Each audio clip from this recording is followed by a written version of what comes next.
Hello everyone, welcome to Data Engineering Studies. In this video, we are going to see all about k-means clustering algorithm in machine learning playlist. Before we get into the algorithm, let's see what is clustering. Clustering is a technique to group a set of objects in such a way that objects that are similar are grouped in the same group. Clustering helps to uncover hidden patterns and structure in your data. Let's say you have a drawer at home where you have all the stationery scattered, and now you are organizing these items in the same drawer. You're grouping the pencils together, the markers together, the erasers together, and so on. Organizing these stationeries help to identify where the markers are and where the pencils are and where the erasers are. Clustering is very similar to this.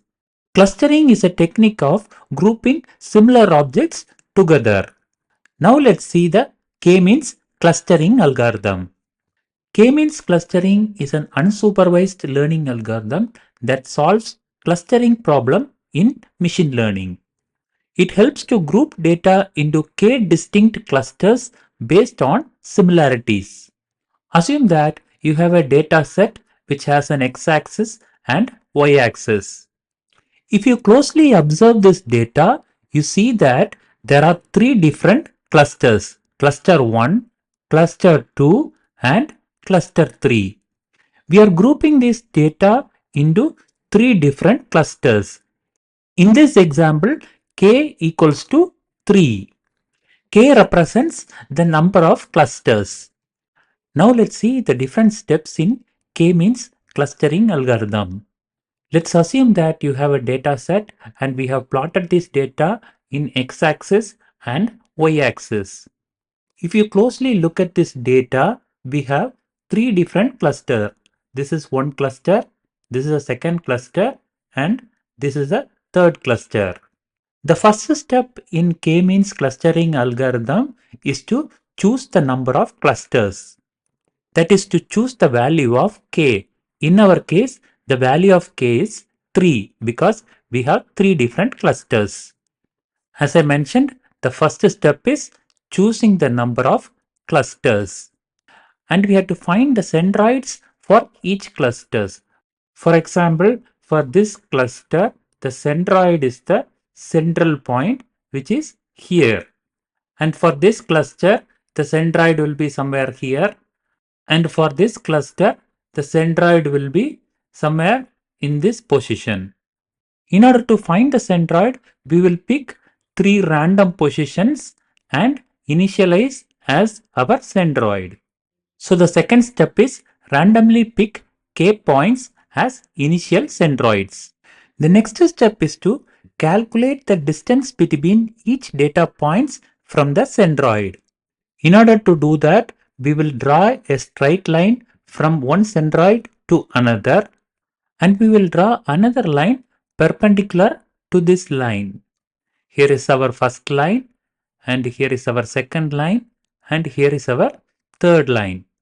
Now we have clustered this data into three. This is our first cluster, second, and this is our third. Now we will assign each data points to the nearest cluster. Here is our first cluster, here is our second cluster, and here is our third cluster. And here is the centroids for each cluster. Next, we will find the distance between the centroid to each data set. We will find their mean and we will update the centroid. So the next step is update centroid by taking the mean of the points in each cluster. The last step is repeat step 3 to 5 until the centroid doesn't change. Or in other words, the data points stop switching clusters. Now our centroids changed. We will again find the distance between the centroids to each data set. We will update the centroids by taking the mean of the points in each cluster, and we will again repeat these steps. Now we have reached a point that the centroids doesn't change or the data points stop switching clusters. By applying the k-means clustering algorithm, we have three different clusters. Let's go back to our first step. Choose the number of cluster k. In this small data set, finding the cluster is easy. By looking at this data, we can easily say that there are three different clusters. Let's assume that our data set is so big, we have millions of data points. In this case, choosing the number of clusters is tedious. We use elbow method to choose the number of clusters. The elbow method is to determine the optimal number of clusters. How the elbow method works is, we will run the k-means algorithm for different values of k. We have plotted the different values of k in x-axis and we have plotted the inertia in the y-axis. The inertia is nothing but sum of square distance between each point to the centroid of its assigned cluster. So if the inertia is lower, the data points are closer to the cluster. For each k point, we will calculate the inertia. As k increases, the inertia decreases because the data points become closer and closer to the centroids. But after a certain point, the improvements become smaller. The point where the slowing down happens is called elbow point. This point is the optimal number of cluster. In our case, k is equal to 3.